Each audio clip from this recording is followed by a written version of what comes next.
Hello friends, welcome to my channel Aaru geometrics. आज हम जो टॉपिक कवर करेंगे सेकंड यूनिट का ये थर्ड सब यूनिट कवर करेंगे, जिसके अंदर हम पढ़ेंगे resolution in microwave remote sensing. तो जो हमने प्रीवियस लेक्चर में कवर किया था वो हमने इमेज रिजोल्यूशंस कवर किए थे चारों टाइप्स के, स्पेशियल रिजोल्यूशन, रेडियोमेट्रिक रिजोल्यूशन, और फिर हमारे पास क्या था टेम्पोरल रिजोल्यूशन, और फोर्थ हमारे पास था स्पेक्ट्रल रिजोल्यूशन। तो ये चार टाइप के रिजोल्यूशन हमने पढ़ लिए जो एग्जाम पॉइंट ऑफ व्यू से इम्पोर्टेंट है। उसके अलावा क्या है माइक्रोवेव रिमोट सेंसिंग, जो हमारे पास एक्टिव भी होती है और पैसिव रिमोट सेंसिंग भी होती है, जिसके अंदर एग्जांपल रडार होता है। तो वो हम चीज़ उसका रिजोल्यूशन पढ़ेंगे, जो एग्जाम्स के पर्पज़ पे इसके बेस पर भी न्यूमेरिकल्स पूछे जाते हैं। तो इसके अंदर जो फार्मूला है उसको भी हम अच्छे से समझेंगे और जो फिगर्स हैं उसको भी अच्छे से समझेंगे। तो माइक्रोवेव की रेंज में आपको ऑलरेडी बता चुका हूँ कि 1 mm से 1 मीटर के अंदर की रहती है। तो इसका जो मैंने इंट्रोडक्शन आपको ऑलरेडी दे रखा है माइक्रोवेव रिमोट सेंसिंग का। आज इसके अंदर का रिजोल्यूशन और न्यूमेरिकल देखेंगे। तो स्टार्ट करते हैं। The types of resolutions which you have studied in the previous section pertain to the optical remote sensing. In microwave remote sensing the resolution is described in different terms. Now in this section we will discuss about the resolutions in the microwave remote sensing. तो microwave remote sensing क्या है हमारे पास? Microwave remote sensing employs microwave radiation using wavelength that range from about 1 mm to 1 meter, in particular in the frequency interval from 40,000 to 300 megahertz। तो main हमारे पास ये wavelength याद रखना है आपको। जो माइक्रोवेव की रेंज होती है वह हमारे पास 1 mm to 1 meter। This enables observation in all weather condition, और इसका एडवांटेज था हमारे पास के ऑल वेदर कंडीशंस में ऑब्जर्वेशन देती है without any restriction by the cloud और rain. This is an advantage this that is not possible with the optical remote sensing. Optical remote sensing के अंदर जो वेवलेंथ रेंज होती है वो किसकी होती है? विजुअल रेंज होती है, जो कि अफेक्टेड होती है हमारे पास क्लाउड्स और रेन से। लेकिन जो माइक्रोवेव रिमोट सेंसिंग होती है वो ऑल वेदर कंडीशन में ऑब्जर्वेशन प्रोवाइड करती है, अफेक्टेड नहीं होती है हमारे पास क्लाउड और रेन से।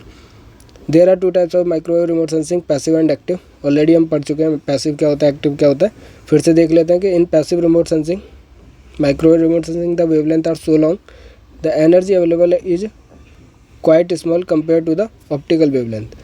हमारे पास जो पैसिव रिमोट सेंसिंग होती है इसका क्या वेवलेंथ ज़्यादा है अगर हम ऑप्टिकल के कंपैरिजन में किया जाए।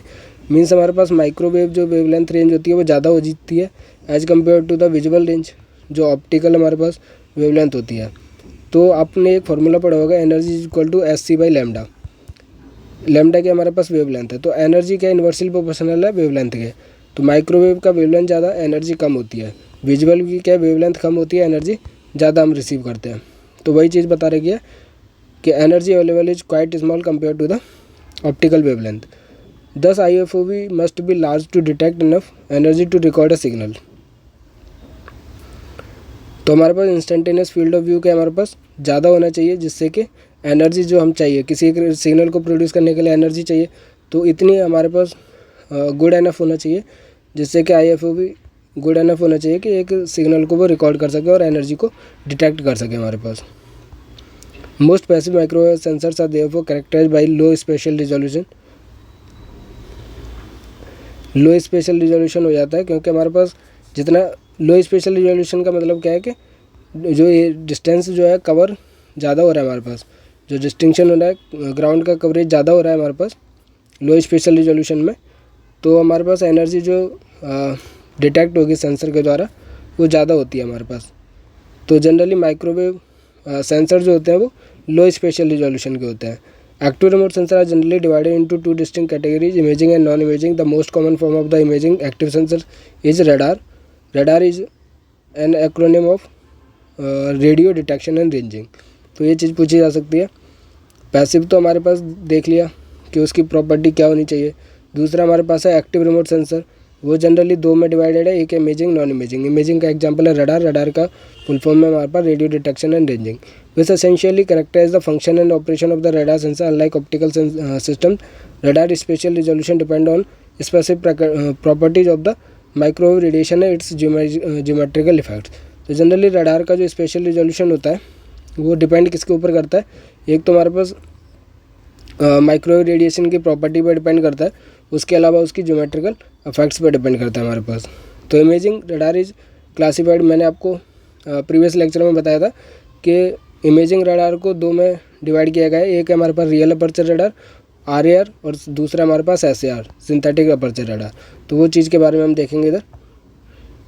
Special resolution varies in these two cases. Radar resolution has 2 dimensions which are range, जिसको across track, and azimuth along track as shown in the figure. तो अगर हम रडार की रिजोल्यूशन को देखें, मीन्स माइक्रोवेव के अंदर, माइक्रोवेव रिमोट सेंसिंग के अंदर जो रिजोल्यूशन होता है वो 2 डायमेंशन में होता है। मीन्स एक हमें समझना पड़ेगा रेंज क्या होती है, दूसरा हमारे पास एजीमुथ को देखना पड़ेगा। रेंज जो होता है वो अक्रॉस ट्रैक होता है और एजीमुथ जो होता है वो अलॉन्ग ट्रैक होता है। तो वो अभी हम फिगर से देखेंगे तो समझ आ जाएगा आपको। रेंज क्या होता है हमारे पास, रेंज जिसका हमारे पास D है, range D refers to the across track.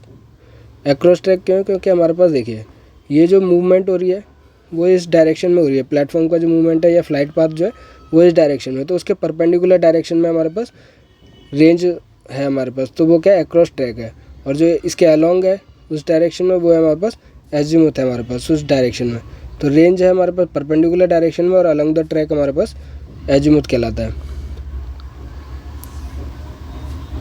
Range refers to the across track dimension perpendicular to the flight direction, while azimuth refers to the along track dimension parallel to the flight direction. Similar to the optical system, the platform travel forward in the flight direction with the nadir directly beneath the platform. तो जैसे optical remote sensing में होता है वैसे ही same है कि flight direction के directly beneath क्या होती है हमारे पास, नादिर होता है हमारे पास। Microwave beam is transmitted obliquely at right angles to the direction of the flight, illuminating a swath which is offset from nadir. तो इस सिस्टम में आप देखोगे कि जो माइक्रोवेव जो होता है वो जो माइक्रोवेव बीम्स होती हैं वो ट्रांसमिट होती हैं obliquely at right angle to the direction of flight, illuminating a swath which is offset from nadir. तो देखोगे आपके जो फ्लाइट होती है डायरेक्शन उसके परपेंडिकुलर में होती है, जो नादिर बनी हुई है उससे कुछ ऑफसेट के डिस्टेंस पे हमारे पास, नादिर के कुछ ऑफसेट डिस्टेंस पे। नादिर के हमारे पास just perpendicular, just beneath the system होता है हमारे पास, उससे कुछ ऑफसेट पे हमारे पास जो ये फ्लाइट है उसके परपेंडिकुलर डायरेक्शन में हमारे पास माइक्रोवेव बीम जो है ट्रांसमिट होते हैं हमारे पास, जिसको वो कवर करती है उसको हम स्वाथ कहते हैं। अब जैसे कि आपको डायग्राम में समझा देता हूँ कि कौन सी चीज़ क्या है। तो सबसे पहले एंटीना है जिससे हमारे पास जो माइक्रोवेव बीम्स होती हैं या रेडिएशंस होती हैं वो एमिट होती हैं, फिर रिफ्लेक्टेड बैक होकर उसी के वही डिटेक्ट करता है हमारे पास। तो ये हमारे पास फ्लाइट पाथ है जिस डायरेक्शन में हमारे पास मूव कर रहा है एंटीना, उसके अक्रॉस ट्रैक देखा जाए तो D और ये L हमारे पास है। तो उसी सेम डायरेक्शन में अलॉन्ग द ट्रैक एजीमुथ हो गया, उसके परपेंडिकुलर डायरेक्शन में रेंज हो गया और उसके जस्ट बीनीथ क्या हो गया हमारे पास, नादिर हो गया। तो ये नादिर ट्रैक हो गया हमारे पास। उसके बाद क्या है हमारे पास कि उसने पल्स क्या हमारे पास किस पार्टिकुलर टाइम पीरियड पर पल्स का बस्ट आउट होता है हमारे पास, फिर वो हमारे पास ग्राउंड तक जाती हैं, ग्राउंड से टकरा के वापस जाती है हमारे पास और फिर उससे वो इमेजिंग सिस्टम को क्रिएट करता है। तो जो हमारे पास ये जो पल्स होती हैं वो इतने एरिया को कवर करती हैं एक किसी पर्टिकुलर इंस्टेंस पे। तो पल्स ड्यूरेशन हो गया जिस टाइम पीरियड के लिए पल्स निकल रही है, और जिस टाइम पीरियड या रेगुलर इंटरवल के बाद पल्स जनरेट हो रही है उसको इंटरपल्स पीरियड कहते हैं हमारे पास। और जो हमारे पास इस डायरेक्शन में जैसे ये एरिया उसने कवर किया, एक बार पल्स बस्ट जो हुआ उसने इतना एरिया कवर किया, उसकी जो रेंज होती है इसको हम स्वाथ कहते हैं। और जो हमारे पास इस डायरेक्शन में होती है अलॉन्ग द ट्रैक उसको हम एजीमुथ बैंडविड्थ कहते हैं। एजीमुथ बैंडविड्थ क्या होता है, वेवलेंथ पर यूनिट L क्या हमारे पास एंटीना का अलॉन्ग द डायरेक्शन साइज है हमारे पास, और D हमारे पास क्या रेंज है हमारे पास अक्रॉस द ट्रैक। तो ये पर्टिकुलर चीज़ें आपको पता होनी चाहिए। जैसे ये फार्मूला है एजीमुथ बैंडविड्थ आपसे पूछी जाती है। एजीमुथ क्या होता है, एक तो हमारे पास अलॉन्ग द ट्रैक डिस्टेंस होता है, तो अलॉन्ग द ट्रैक देखोगे आप ये वाला गैप कितना होता है, λ/L होता है हमारे पास। लैम्डा वेवलेंथ है और L हमारे पास ये एंटीना का या फिर एजीमुथ का डिस्टेंस है हमारे पास। उसके बाद एलिवेशन बैंडविड्थ क्या होती है हमारे पास, λ/D होती है। तो एलिवेशन बैंडविड्थ हमारे पास रेंज के रेस्पेक्ट में डिस्क्राइब होती है, और जो एजीमुथ बैंडविड्थ है वो हमारे पास L एजीमुथ के रेस्पेक्ट में डिफाइन होती है हमारे पास। तो आपको ये डायग्राम विजुअलाइज हो चुका होगा कि जैसे ये सेंसर जा रहा है एंटीना से पल्स जनरेट होती हैं परपेंडिकुलर डायरेक्शन में, क्योंकि ऑब्लिकली इंक्लाइंड है हमारे पास, नादिर से कुछ ऑफसेट के डिस्टेंस पे स्वाथ बनता है हमारे पास। तो नाम जो भी हमने लाइन पढ़ी है उसके बेसिस पे आप देखोगे तो डायग्राम से समझ आ जाएगा आपको। The ground resolution cell of a SLAR side looking airborne radar system is control by 2 independent sensing system parameters.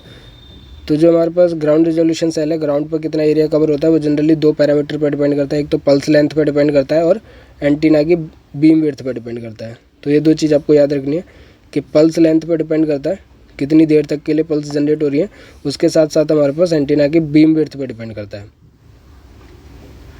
A shot of electromagnetic energy that radar sends out in a straight line to detect a target is known as pulse. तो जो भी हमारे पास electromagnetic energy का जो एक shot होता है, एक शॉट से याद रखिए, जो एक शॉट होता है उसको हम पल्स कहते हैं। ये शॉट कौन सा है कि जो रडार सिस्टम होता है, जैसे एंटीना होता है, वो एक पर्टिकुलर टाइम पे पल्स को ट्रांसमिट करता है, तो वो जो एक शॉट होता है उसको हम पल्स कहते हैं। ये shot of electromagnetic energy that radar sends out in the straight line to detect a target is known as pulse. It is measured in terms of time, the interval between 2 such successive burst. तो हमारे पास कितनी देर के लिए वो हमारे पास microwave से या फिर जो भी रेडिएशन है वो ट्रांसमिट होती हैं, उस टाइम पीरियड को हमारे पास पल्स कहा जाता है। तो जो ये पल्स का डायमेंशन होता है, वो जो यूनिट होती है वो टाइम की यूनिट के बराबर होती है। जनरली स्टार्ट कब हुआ और एंड कब हुआ, तो उन दोनों के टाइम को, बीच के टाइम पीरियड को हमारे पास पल्स जनरेट कहते हैं, पल्स कहते हैं। The radar beam width is inversely proportional to the antenna length, also referred as aperture, which implies that a longer antenna or aperture produces a narrow bandwidth and finer resolution। तो ये हमारे पास resolution से related है, जिसके अंदर हमारे पास जो रडार बीम विड्थ होती है वो इन्वर्सली प्रोपोर्शनल होती है वेव लेंथ के, वो सॉरी एंटीना लेंथ के। तो एंटीना लेंथ जितना बड़ा होता है, जितना ज़्यादा एंटीना लेंथ होता है उतनी कम रडार बीम विड्थ होती है, और जितने ज़्यादा एंटीना लेंथ होगा हमारे पास वो हमारे पास नैरो बीम या फिर फाइनल रिजोल्यूशन प्रोड्यूस करेगा। तो जितना बड़ा एंटीना लेंथ होगी उतने अच्छा है हमारे लिए, क्योंकि उसका रिजोल्यूशन जो होता है वो फाइनल रिजोल्यूशन होता है हमारे पास। तो हमने SLAR का जो ग्राउंड रिजोल्यूशन सेल है या फिर उसका रिजोल्यूशन है वो किसके ऊपर डिपेंड करता है, एक तो पल्स लेंथ के ऊपर डिपेंड करता है। पल्स लेंथ हमने देख लिया क्या होता है कि टाइम पीरियड कितना लग रहा है हमारे पास, या कितने टाइम पीरियड के लिए हमारे पास शॉर्ट हुआ पल्सेज का या इलेक्ट्रोमैग्नेटिक एनर्जीज का। और दूसरी चीज़ हमारे पास क्या है कि एंटीना की बीम विड्थ पर डिपेंड करता है। तो वो एंटीना लेंथ के इन्वर्सली प्रोपोर्शनल होता है हमारे पास रडार बीम विड्थ। तो एंटीना लेंथ जितनी ज़्यादा उतना हमारे पास कम उसकी बीम विड्थ होती है, और उतना अच्छा नैरोअर बीम मिलेगी और फाइनल रिजोल्यूशन मिलेगा हमारे पास। तो 2 चीज़ें आपको याद रखनी है हमारे पास resolution in microwave remote sensing में, एक है पल्स और एक हमारे पास antenna beam width. Final along track resolution can be achieved by increasing the antenna length. Unlike optical systems, radar spatial resolution depend on specific properties of the microwave radiation and its geometrical effects। तो हमारे पास जैसे optical sensor में ये सब नहीं depend करता था, लेकिन रडार स्पेशल रिजोल्यूशन में आपने देखा होगा कि ज्योमेट्रिकल इफेक्ट्स पर डिपेंड करता है और माइक्रोवेव रेडिएशन के प्रॉपर्टीज़ पर डिपेंड करता है। तो ये क्या है हमारे पास, एक तो पल्स पर डिपेंड किया हमारे पास, उसके बाद ज्योमेट्रिकल इफेक्ट्स क्या था हमारे पास, रडार की बीम विड्थ पे डिपेंड किया, जो कि एंटीना की लेंथ पे डिपेंड करता था। तो ये क्या ज्योमेट्रिकल इफेक्ट्स की वजह से और माइक्रोवेव की जो प्रॉपर्टीज़ होती हैं रेडिएशन की, जैसे पल्स हो गया, उसके ऊपर डिपेंड करता है रडार का स्पेशल रिजोल्यूशन। तो ये पॉइंट भी आपको याद रखना है। If RAR real aperture radar is used for imaging purpose as in SLAR, a single transmit pulse and the back scattered signal are used to form the image. In this case, the resolution is dependent on the effective length of the pulse in the slant range direction and on the width of the illumination in the azimuth direction. तो अगर आप एक example लेते हो, जैसे SLAR का ही लेते हो, तो ये क्या हमारे पास एग्जांपल है RAR का, रियल अपर्चर रडार है हमारे पास। तो भी हम सिंथेटिक अपर्चर रडार नहीं, हम ऐसे RAR का वो देख रहे हैं, जिसके अंदर हमारे पास क्या हुआ, पल्स को ट्रांसमिट किया गया, सिंगल पल्स को ट्रांसमिट किया गया और वापस उसी को बैक स्कैटर करके डिटेक्ट किया गया, उसके बेस पे हमने इमेज क्रिएट की। तो इसमें क्या हुआ कि जो रिजोल्यूशन मिलेगा हमारे पास इमेज का, वो डिपेंड किसके ऊपर करता है, लेंथ के ऊपर डिपेंड करता है कि पल्स की लेंथ कितनी है in the slant range direction. And on the width of the illumination in the azimuth direction. तो रेंज की डायरेक्शन ये हो गई और एजीमुथ की डायरेक्शन ये हो गई। ये हमारे पास एजीमुथ है और ये हमारे पास रेंज होती है हमारे पास। तो स्लैंट हाइट जो होती है वो हमारे पास परपेंडिकुलर नहीं होती, वो ऑब्लिक होती है। तो जो स्लैंट रेंज की डायरेक्शन है उस डायरेक्शन में पल्स की लेंथ पे डिपेंड करेगा और साथ के साथ जो एजीमुथ डायरेक्शन है उसकी इल्यूमिनेशन विड्थ पे डिपेंड करेगा। ये कैसे समझ आएगा आपको? डायग्राम से समझ आएगा। तो बस आप ये चीज़ याद रखिए कि जो SLAR है side looking aperture radar, airborne radar है, साइड लुकिंग एयरबोर्न रडार। और दूसरी ये जो एग्जांपल है RAR का, वो उसका जो रिजोल्यूशन है वो डिपेंड किसके ऊपर करता है? जो पल्स लेंथ होती है in the slant range direction. तो ये चीज़ बात याद रखने वाली है। और दूसरी क्या है? Width of illumination in the azimuth direction. Azimuth direction along the track और रेंज हमारे पास अक्रॉस द ट्रैक होता है हमारे पास। तो ये डायग्राम से भी समझ आ जाएगा आपको। Resolution is determined by the antenna beam width in the along track direction. तो हमने देख लिया कि पल्स के ऊपर और अलोंग एंटीना बीम विड्थ के ऊपर डिपेंड करता है हमारे पास रिजोल्यूशन जो है। तो द रेंज और across track resolution is the ability of the radar to discriminate two targets that are closely spaced in the range. तो जनरली जो रेंज है वो किस काम आते हैं? जैसे एजीमुथ का तो देखा हमने रिजोल्यूशन पे क्या इफेक्ट पड़ेगा, वो भी अभी डायग्राम से समझ आ जाएगा। यहाँ पे हमने देखा कि इल्यूमिनेशन जो है हमारे पास एजीमुथ डायरेक्शन में कितना हो रहा है उसके ऊपर रिजोल्यूशन डिपेंड करता है, और जो पल्स लेंथ है इन स्लैंट रेंज डायरेक्शन में उसके ऊपर डिपेंड करता है। तो ये 2 पॉइंट्स आपको याद रखने। उसके अलावा रेंज क्या है? अक्रॉस ट्रैक है। अक्रॉस ट्रैक रिजोल्यूशन जो is the ability of radar to discriminate two target that are closely spaced in the range. तो ये एक स्पेशल रिजोल्यूशन की तरह काम करता है कि हमारे पास इस डायरेक्शन में, मींस रेंज की डायरेक्शन में, अगर कोई 2 ऑब्जेक्ट कितने क्लोजली स्पेस को हम डिफ्रेंशिएट कर पाते हैं या डिस्क्रिमिनेट कर पाते हैं, वो रेंज की एबिलिटी या फिर उसके ऊपर डिपेंड करता है रडार की एबिलिटी पे। मींस उसके रेंज पे डिपेंड करता है कि वो 2 क्लोजली स्पेस्ड कितने क्लोजली स्पेस्ड टारगेट्स को डिस्क्रिमिनेट कर पाते हैं। तो वो रेंज के ऊपर डिपेंड करता है हमारे पास। For example range resolution of 10 metre means that 2 target that are on the same azimuth and 10 metre apart in range can be resolve. It is dependent on the length of the pulse. तो जैसे कि आपको देखिए, ये हमारे पास है range direction और ये हमारे पास एजीमुथ डायरेक्शन। तो अगर हमारे पास इसमें बोला है कि एक यहाँ पे ऑब्जेक्ट है और एक यहाँ पे ऑब्जेक्ट है, इन दोनों ऑब्जेक्ट का गैप कितना है हमारे पास? ए और बी ऑब्जेक्ट्स का गैप कितना है? 10 मीटर है। तो अगर ये ए और बी ऑब्जेक्ट्स को वो डिफ्रेंशिएट कर पाते हैं हम इमेज के अंदर, जो भी हमारे पास रडार से इमेज ली गई है, तो अगर डिफ्रेंशिएट हो रहा है तो हम उसको क्या बोलेंगे? उसका जो रेंज रिजोल्यूशन है वो 10 मीटर है। तो अगर वही चीज़ है कि a range resolution of 10 metre means that 2 target that are on same azimuth and 10 meter apart in the range can be resolved. It is dependent on the length of the pulse. Pulse की length पे depend करता है कि हम उसको differentiate कर पाते हैं, या फिर एक तरीके से कह सकते हैं रेंज रिजोल्यूशन जो डिपेंड करता है वो लेंथ ऑफ पल्स पे डिपेंड करता है। As shown in the figure, 2 distinct targets on the surface are resolved in the range dimension of if their separation is greater than the half the pulse length. तो एक ये point है कि 2 distinct targets on the surface are resolved in the range dimension if there separation is greater than the half of the pulse length. तो मैंने आपको बताया कि जो रेंज रिजोल्यूशन होता है वो किसके ऊपर डिपेंड करता है? पल्स की लेंथ के ऊपर डिपेंड करता है। तो ये सारे जो पॉइंट्स हैं आप अपने आप से लिख सकते हो, नहीं तो मैं आपको नोट्स प्रोवाइड कराऊंगा, तो आप ये क्या अंडरलाइन करोगे और या फिर इनको हाईलाइट करोगे, जिससे कि ये इम्पोर्टेंट जो लाइन्स हैं, जो टॉपिक्स हैं, वो छूटना नहीं चाहिए। गेट एग्ज़ाम्स में हमारे पास ये जो मैं आपको पढ़ा रहा हूँ उससे थ्योरी भी पूछी जा सकती है और न्यूमेरिकल भी पूछा जा सकता है। तो रेंज जो है हमारे पास जनरली किसके ऊपर डिपेंड करता है? पल्स लेंथ के ऊपर डिपेंड करता है। और ये क्या है कि अगर हमारे पास जो 2 डिस्टेंस ऑब्जेक्ट का है, जैसे 10 मीटर हमारे पास एग्जांपल में ले रखा था, वो अगर पल्स लेंथ के हाफ से ज़्यादा है, इसका मतलब क्या है कि जो लेंथ ऑफ पल्स जो है हमारे पास 20 मीटर से कम की है, तो हमारे पास उसको हम डिफ्रेंशिएट कर सकते हैं। डिस्टिंक्शन हमारे पास 2 ऑब्जेक्ट्स का हो सकता है कि 2 distinct targets on the surface are resolved in the range dimension if their separation is greater than the half the pulse length. तो हमारे पास जो पल्स लेंथ होगी वो क्या है? मीन्स ऑब्जेक्ट का डिस्टेंस अगर ऐसे है तो वो क्या है हमारे पास पल्स लेंथ के उससे ज़्यादा होगा। तो हमारे पास 10-20 मीटर, तो हमारे पास इसके में क्या आएगा? पल्स लेंथ जो 20 मीटर से कम होगी हमारे पास। तो ये लाइन आपको याद रखनी है और हाईलाइट करनी है कि हमारे पास उस रेंज का सेपरेशन हम बता सकते हैं is greater than the half the pulse length हमारे पास। For example in figure targets 1 and target 2 are not separable while target 3 and 4 can be easily separated into ground range coordinates. The resolution in the ground range is dependent on the incidence angle. और ये हमारे पास resolution जो है depend also on the incidence angle, हमारे पास कितने angle पे इंसिडेंट हो रहे हैं उस पर भी डिपेंड करता है।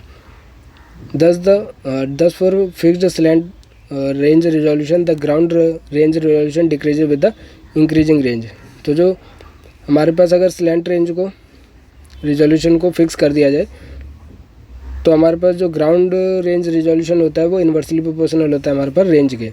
तो जैसे जैसे रेंज बढ़ती है हमारे पास ग्राउंड रेंज रिजोल्यूशन क्या कम होता रहता है। तो ये फार्मूला आपको याद रखना है।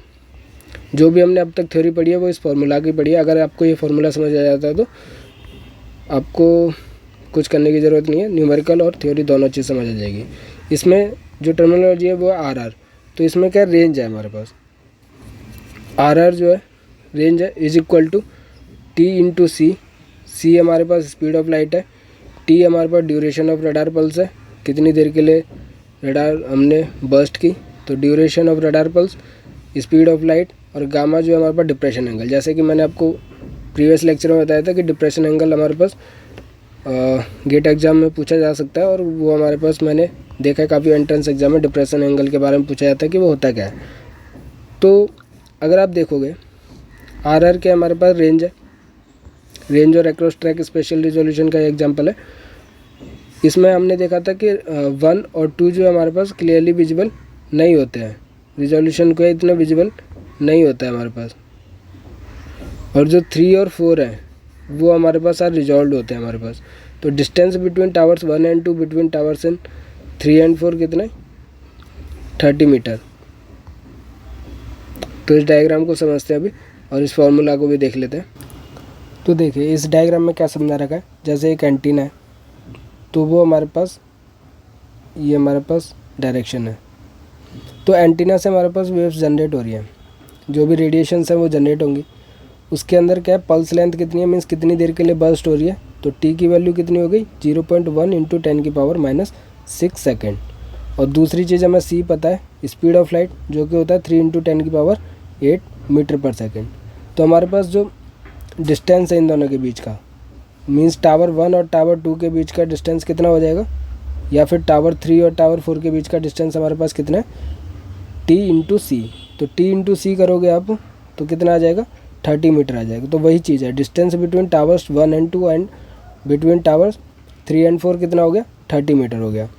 लेकिन हमारे पास ये जो डिपेंड करता है, जो रेंज है वो डिपेंड करती है हमारे पास डिप्रेशन एंगल के ऊपर। तो जो ये जो वेव्स है हमारे पास रेडिएशंस जनरेट हुई है वो हमारे पास डिप्रेशन एंगल जैसे T into C is divided by 2 cos gamma था। तो गामा के हमारे पास डिप्रेशन एंगल है जो डिपेंड करता है। तो हमारे पास 3 और 4 के लिए कितना है डिप्रेशन एंगल 40 डिग्री, और 1 और 2 के लिए कितना है डिप्रेशन एंगल 65 डिग्री। तो अगर आप इसका कैलकुलेशन करोगे, रेंज निकालोगे आर तो वो कितना हो जाएगा T into C is divided by 2 cos gamma. तो टी और सी की वैल्यू कितनी है 30 metre is divided by 2 into cos. तो 3 और 4 के लिए गामा की वैल्यू है 40 डिग्री। तो इससे आप ये कैलकुलेट करोगे तो 19.58 आएगा। जो रेंज हो गया हमारे पास कितना हो गया 19.58। और जो 1 और 2 के लिए रेंज जो हो गया वो कॉस गामा की जगह आप रखोगे 65 डिग्री, तो रेंज कितना आ जाएगा 35.5 मीटर। तो आप देख सकते हो कि डिस्टेंस 30 मीटर है, लेकिन जो एंटीना का डिप्रेशन एंगल है उसके ऊपर भी वेरी करता है। तो जो रेंज है हमारे पास वो 1 और 2 के लिए चेंज हो जाती है, ज़्यादा हो गई, और ये हमारे पास रेंज कम होती है हमारे पास। तो ये फार्मूला आपको याद रखना है कि रेंज निकालने के लिए दिया जा सकता है टी पल्स लेंथ है हमारे पास, सी स्पीड ऑफ लाइट और गामा के डिप्रेशन एंगल है। तो हमारे पास गामा को याद रखना है, वो भूलना नहीं है। द एजीमुथ और along track resolution is determined by the angular width of the radiator microwave beam and the slant range distance. This beam width is a measure of the width of the illumination pattern. तो जो हमने चीज़ पढ़ी कि जो ऊपर पढ़ी थी कि बीम विड्थ क्या है हमारे पास इल्यूमिनेशन पैटर्न होता है, विड्थ ऑफ द इल्यूमिनेशन होता है हमारे पास अलोंग द एजीमुथ डायरेक्शन। तो एजीमुथ क्या है हमारे पास अलोंग ट्रैक रिजोल्यूशन होता है हमारे पास। As the radar illumination propagates to increase distance from the sensor, the azimuth resolution decreases, becomes coarser. तो इसमें क्या होता है कि देखिए जो बीम विड्थ होती है वो हमारे पास मेज़र करती है कि इल्यूमिनेशन पैटर्न की विड्थ को मेज़र करती है। उसके बाद क्या है कि जो रडार इल्यूमिनेशन जो होता है जैसे जैसे सेंसर से डिस्टेंस बढ़ता है वैसे वैसे प्रोपेगेट होती है, रडार इल्यूमिनेशन बढ़ता रहता है। तो एजिमुथ रिजोल्यूशन जो होता है वो डिक्रीज होता रहता है, मीन्स इन्वर्सली प्रोपोर्शनल होता है। और डिक्रीज हो गया रिजोल्यूशन तो कोर्सर हो जाता है वो हमारे पास। फाइन के लिए हम क्या करेंगे, जैसे कि पता है कि रडार बीम विड्थ जो इन्वर्सली प्रोपोर्शनल होती है एंटीना लेंथ के, तो अगर हमें फाइन रेजोल्यूशन चाहिए तो हमें लॉन्गर एंटीना यूज करना होता है। तो जैसे जैसे लेंथ ऑफ एंटीना बढ़ेगी बीम विड्थ की कम होती रहेगी और वो नैरोअर बीम विड्थ हो जाएगी तो फाइनर रेजोल्यूशन हो जाएगा। तो ये चीज़ आपको याद रखनी है। Finer along track resolution can be achieved by increasing the antenna length. In figure targets 1 and 2 in the near range are separable but target 3 and 4 are further range are not. Though the distance between 1 and 2 is equal to the distance between 3 and 4। तो जैसे इसमें देख सकते हो आप 1 और 2 जो है हमारे पास वो सेपरेबल है, लेकिन 3 और 4 सेपरेबल नहीं है।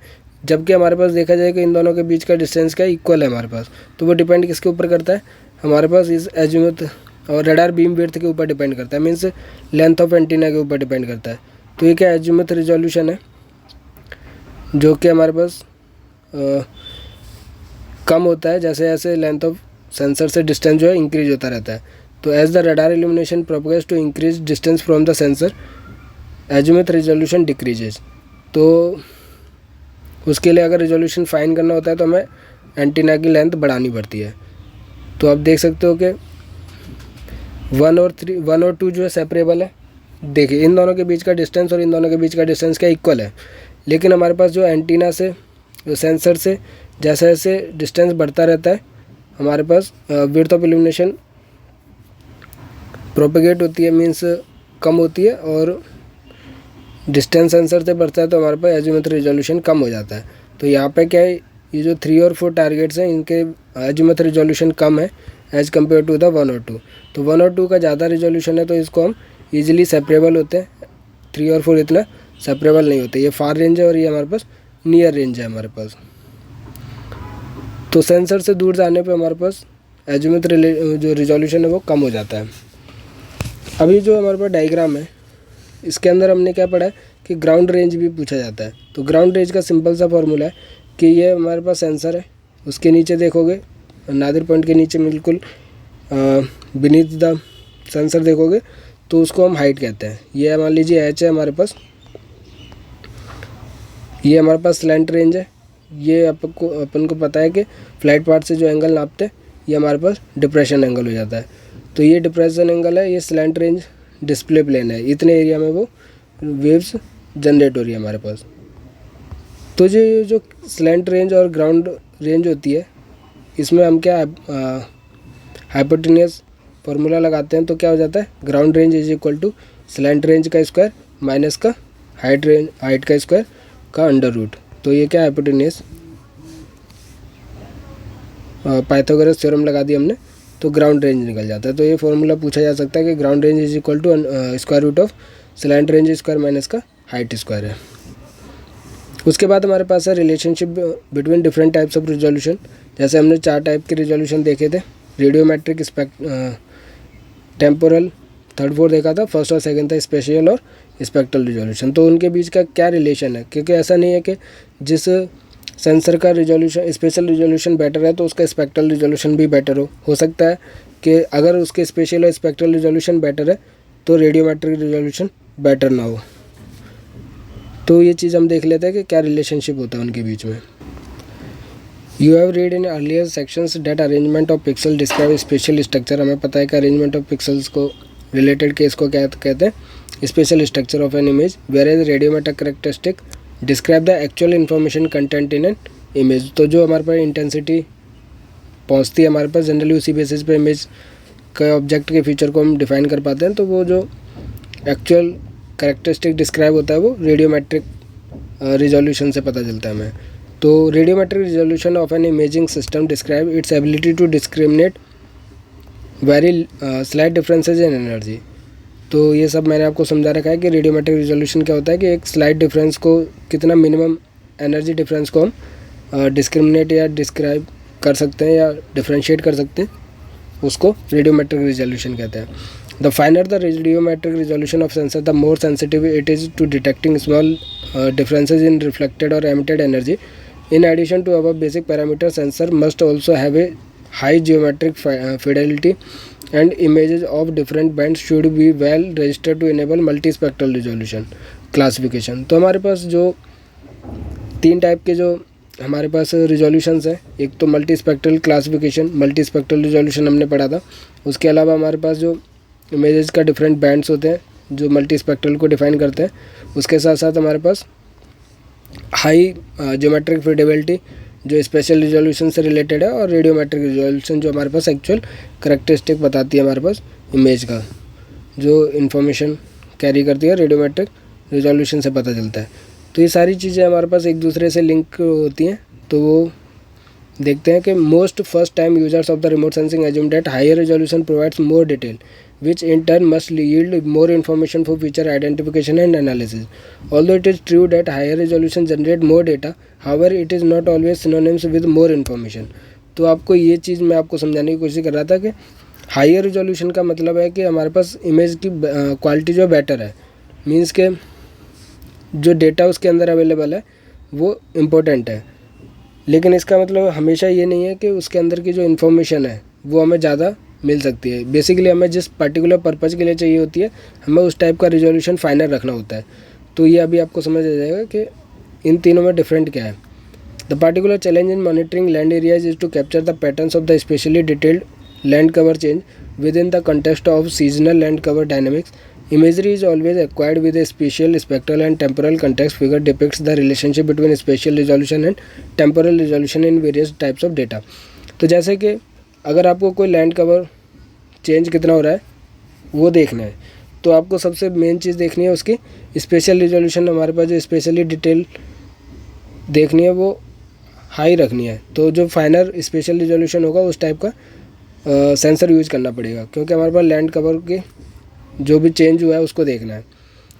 तो उसके साथ साथ हमारे पास स्पेशल रिजोल्यूशन पर हमारे पास मेन फोकस रहेगा as compare to the spectral और टेम्पोरल कंटेक्स्ट पे. तो जो हमारे पास ये डेटा है, एक एग्जांपल है जो हमारे पास ये डिफाइन कर रखा है टेम्पोरल रिजोल्यूशन और स्पेशल रिजोल्यूशन का, कि अगर स्पेशल रिजोल्यूशन और टेम्पोरल रिजोल्यूशन दोनों चीज़ आपको पता है क्या है, कि स्पेशल रिजोल्यूशन डिस्टेंस की यूनिट में, मीटर में, सेंटीमीटर में मेज़र होता है, और टेम्पोरल रिजोल्यूशन टाइम में मेज़र होता है हमारे पास. इस केस में देखोगे आप तो हमारे पास जैसे म्यूनिसिपल इंफ्रास्ट्रक्चर है, जियोलॉजिकल टोपोग्राफी, अर्बन, ये जो डायग्राम है, फॉरेस्ट्री है, लैंड कवर है, क्लाइमेट है, तो हम इसमें कंपेयर करते हैं. ये दो डेटा को कंपेयर करते हैं, एक क्लाइमेट को कंपेयर करते हैं और एक हमारे पास अर्बन ग्रोथ को कंपेयर करते हैं. इस केस में आप देखोगे कि अगर हमें क्लाइमेट के पर्पज़ के लिए इंफॉर्मेशन चाहिए, इस डायग्राम में अगर आप देखोगे तो सिंपल सी चीज़ है, बहुत अच्छे तरीके से समझा रखा है कि अगर हमें किसी क्लाइमेट के बारे में इंफॉर्मेशन चाहिए तो उसका स्पेशल रिजोल्यूशन अगर ज़्यादा होगा तो कोई दिक्कत नहीं है. और टेम्पोरल क्या है हमारे पास, टेम्पोरल रिजोल्यूशन भी ज़्यादा है. मीन्स अगर आज उसके स्पेशल रिजोल्यूशन से लेना देना इतना कुछ होता नहीं है हमारे पास क्लाइमेट चेंज को मॉनिटर करने के लिए, और उसके टेम्पोरल रिजोल्यूशन अगर हम ज़्यादा रखते हैं, मीन्स 6 महीने 1 साल में रखते हैं, 10 साल में रखा हुआ है, तो 10 साल बाद भी अगर उस डेटा को देखते हैं तो वहाँ पे भी हमें क्लाइमेट की इन्फॉर्मेशन हम गैदर कर सकते हैं. लेकिन अगर वही केस हमारे पास अर्बन ग्रोथ का है, तो अर्बन ग्रोथ का क्या है, एक तो स्पेशल रिजोल्यूशन फाइनल होना चाहिए, क्योंकि हमारे पास जो उसके ऑब्जेक्ट्स हैं, जैसे कितनी ग्रोथ हुई है, कितनी बिल्डिंग्स बनी है, कितना डेवलपमेंट हुआ है, तो वो हम उसके लिए हमें देखने के लिए क्या है, स्पेशल रिजोल्यूशन को फाइन रखना पड़ेगा. और साथ के साथ अगर हम जो टेम्पोरल रिजोल्यूशन है, मैंने बताया था कि हाई रखना पड़ेगा as compare to the agriculture. अगर एग्रीकल्चर का आप देखोगे तो उसका टेम्पोरल रिजोल्यूशन कम है. मैंने आपको एग्जांपल में समझाया था कि एग्रीकल्चर वगैरह के लिए हम जनरली कितना रखते हैं, 10 दिन या फिर महीने में हमें फ़ोटोग्राफ चाहिए होती है क्रॉप की मॉनिटरिंग करने के लिए. लेकिन अर्बन ग्रोथ में क्या है, 1 साल में एटलीस्ट फ़ोटो से पता चलेगा, या फिर 10 साल के बाद फ़ोटो लेंगे तो अर्बन ग्रोथ हमें दिखेगी. तो टेम्पोरल रिजोल्यूशन ज़्यादा रहेगा अर्बन ग्रोथ का as compare to the agriculture. या फिर अगर कोई इमरजेंसी रेस्पॉन्स हो तो हमें जल्दी जल्दी उसकी फ़ोटो लेनी पड़ेंगी फ्लड वगैरह की, कि अभी फ्लड के बाद मीन्स 5 दिन में फ़ोटो ली तो 5 दिन में कितना नुकसान हो गया, वो सारा मॉनिटर करने के लिए इमरजेंसी रेस्पॉन्स में क्या है, स्पेशल रिजोल्यूशन भी हाई चाहिए, फाइनर चाहिए, मीन्स हाई स्पेशल रिजोल्यूशन चाहिए, और टेम्पल रिजोल्यूशन भी लो चाहिए हमारे पास।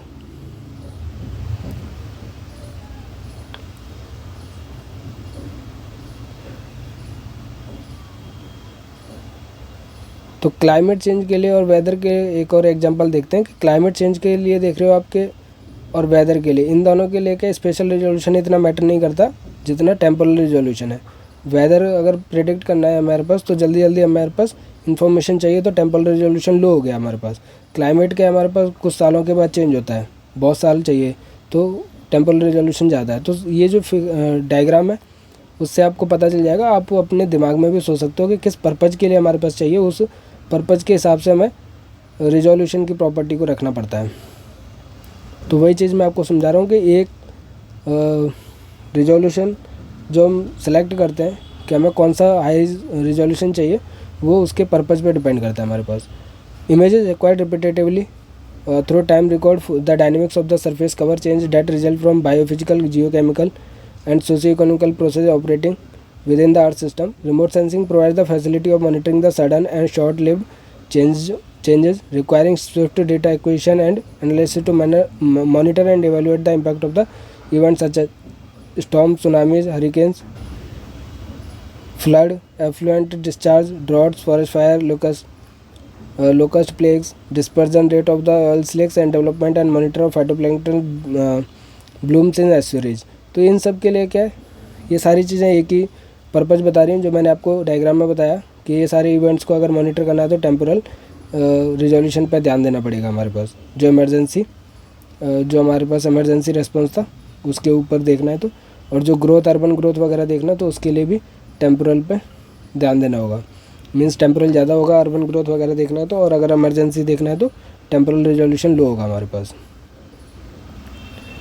In some instances, more details merely introduce noise that obscures identification of features of interest. For example, we do not need to discern every grassy patch in order to determine whether the area is urban or farmland.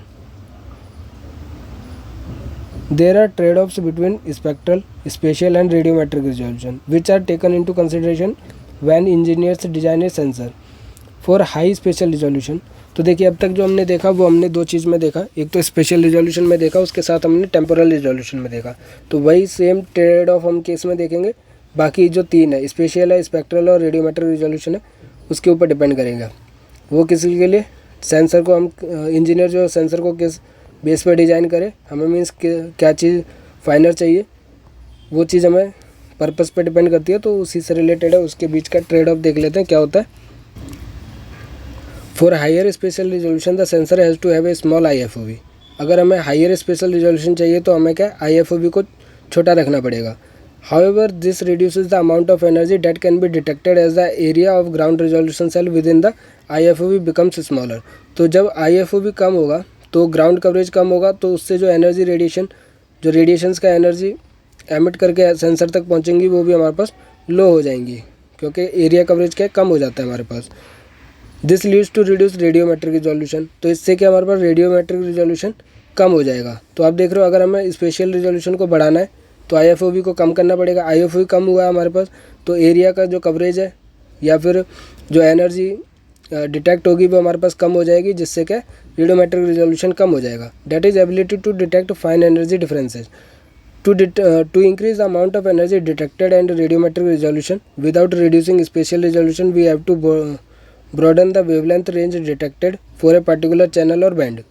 तो हमारे पास क्या है, अगर देख लीजिए कि special resolution को भी हमें कम नहीं करना है और साथ के साथ जो रेडियोमेट्रिक रिजोल्यूशन को हम कम कर रहे थे, जो अमाउंट ऑफ एनर्जी डिटेक्शन हो रहा था उसको भी कम कर रहे थे, वो भी हमें ज़्यादा चाहिए। मीन्स तो हमारे पास क्या करना पड़ेगा कि जो वेवलेंथ रेंज है उसको पर्टिकुलर चैनल बैंड के लिए बढ़ाना पड़ेगा।